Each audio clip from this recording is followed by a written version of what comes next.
नमस्कार, मैं जूही और आप देख रहे हैं बातें यूपी की। आज के इस बुलेटिन में बात होगी उत्तर प्रदेश लोक सेवा आयोग में 45 पदों की भर्ती पर, यूपी के पहले शुरू होने वाले फ्लोटिंग रेस्टोरेंट पर और अंत में बात करेंगे बीएचयू में शुरू होने वाली किडनी ट्रांसप्लांट की ओपीडी पर। इसके अलावा यूपी की और भी कई खबरों से कराएंगे रूबरू। तो चलिए शुरुआत करते हैं पहली खबर से। उत्तर प्रदेश खादी एवं ग्रामोद्योग बोर्ड में प्रशिक्षक के 45 पदों पर काफी वर्षों बाद भर्ती की प्रक्रिया शुरू होगी।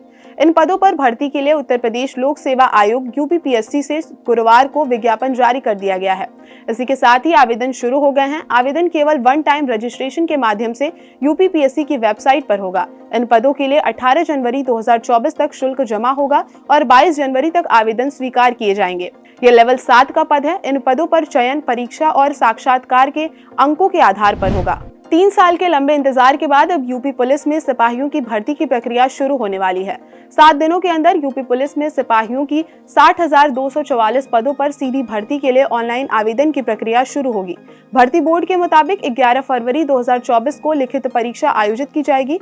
इसमें यूपी के करीब 25 लाख अभ्यर्थियों के शामिल होने का अनुमान है। उत्तर प्रदेश पुलिस भर्ती एवं प्रोन्नति बोर्ड ने सभी जिलों के डीएम को दिशा निर्देश जारी किए हैं। जिलों से परीक्षा केंद्रों को लेकर 28 दिसंबर तक रिपोर्ट मांगी गई है। प्रदेश में करीब 5,000 केंद्रों पर ये परीक्षा होगी। इसके लिए परीक्षा केंद्रों का चयन संघ लोक सेवा आयोग, अधीनस्थ सेवा चयन आयोग और भर्ती बोर्ड के नियमों पर होगा। संगम नगरी प्रयागराज में यूपी का पहला फ्लोटिंग रेस्टोरेंट बनकर तैयार हो गया है। पर्यटक अब यमुना की लहरों के बीच चलते फिरते रेस्टोरेंट का आनंद उठा सकेंगे। रेस्टोरेंट में 5 स्टार होटल जैसा मेन्यू तैयार किया गया है।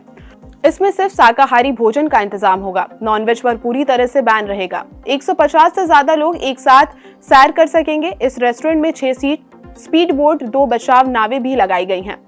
नावों की मदद से फ्लोटिंग रेस्टोरेंट में 100 से 150 लोग बर्थडे पार्टीज या कोई भी एक साथ जश्न मना सकते हैं।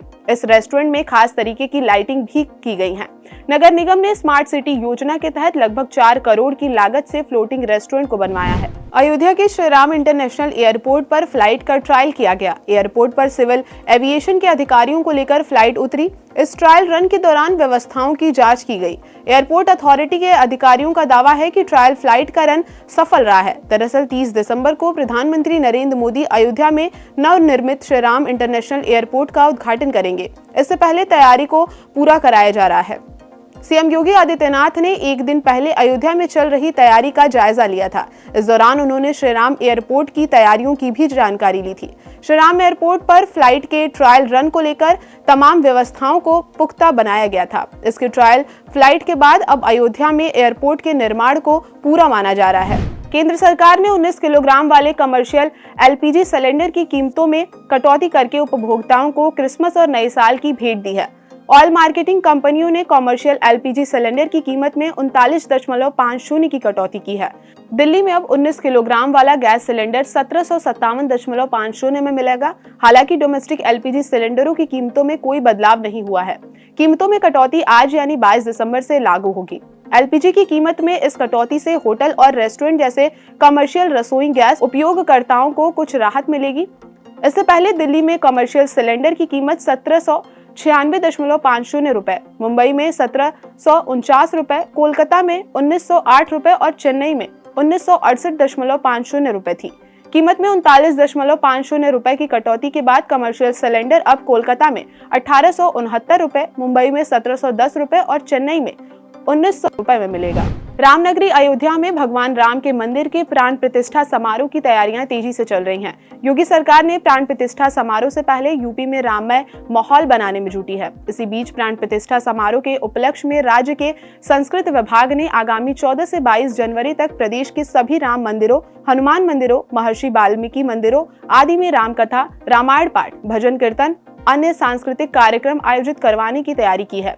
इस बारे में गुरुवार को प्रदेश के मुख्य सचिव दुर्गा शंकर मिश्र के निर्देश पर प्रमुख सचिव संस्कृत मुकेश मेश्राम ने सभी मंडलायुक्तों और जिला अधिकारियों के लिए एक शासनादेश जारी किया है।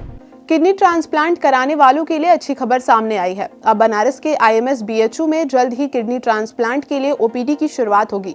शताब्दी सुपर स्पेशलिटी ब्लॉक में इसके लिए जगह देखे जाने सहित अन्य औपचारिकताओं को पूरा करने की दिशा में तैयारी चल रही है।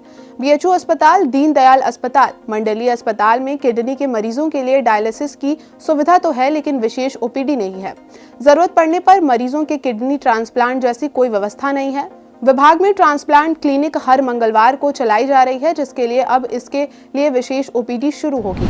यूपी में आने वाले दिनों में 10,000 से अधिक निर्माण श्रमिक इजराइल भेजे जाएंगे। श्रम एवं सेवा योजन विभाग ने इसकी पहल शुरू कर दी है। सभी जिलों को इच्छुक कामगारों का डाटा एकत्र करने को कहा गया है, फिर उन्हें एक टेस्ट पास करने के बाद इजराइल भेजा जाएगा। हमास में हुए नुकसान की भरपाई के लिए इजराइल को करीब 1 लाख कामगारों की जरूरत है। इसके लिए उसने भारत से सहयोग मांगा है। हमास द्वारा हमला किए जाने के बाद इजराइल ने सभी फिलिस्तीनियों के वर्क परमिट निरस्त कर दिए थे। ऐसे में वहां श्रमिकों का खासा संकट पैदा हो गया है। इजराइल के लिए निर्माण क्षेत्र में कई सेक्टरों के लोगों की जरूरत है। इनमें framework, shuttering, carpenter, iron bending, ceramic title और प्लास्टरिंग शामिल है। गोरखपुर रामगढ़ ताल में लेक क्लीन क्रूज पर बैठकर सैर सपाटा करने का मौका शुक्रवार यानी आज से शुरू हो गया है, वो भी एक फेरे के लिए। 23 दिसंबर से इसको नियमित चलाने की तैयारी है और साथ ही टिकट की ऑनलाइन बुकिंग भी शुरू हो जाएगी। पहले इसे बृहस्पतिवार को चलाने की तैयारी थी, लेकिन व्यवस्था को अंतिम रूप देने में समय लगा, इसलिए अब ये क्रूज आज से चलाई गई। आपको बता दें, क्रूज को 21 दिसंबर से चलाने की घोषणा संचालन करने वाली फर्म की ओर से किया गया था। यह भी कहा गया था कि एक फेरी में ट्रायल के तौर पर चलाया जाएगा। जानकारी होने पर बृहस्पतिवार को बहुत सारे लोग जेटी पर पहुंच गए थे। क्रूज में चहल पहल देख लोगों की आस जगी थी कि उन्हें क्रूज पर बैठकर सैर सपाटा का मौका मिल जाएगा। मुरादाबाद के बेलारी में पूर्व प्रधानमंत्री चौधरी चरण सिंह की 51 फीट की प्रतिमा तैयार की जा रही है। अखिल उत्तर प्रदेश जाट सभा इस आयोजन में जाट समाज के सभी दिग्गजों को बुला रही है। आयोजन में मुख्यमंत्री योगी आदित्यनाथ भी शिरकत करेंगे।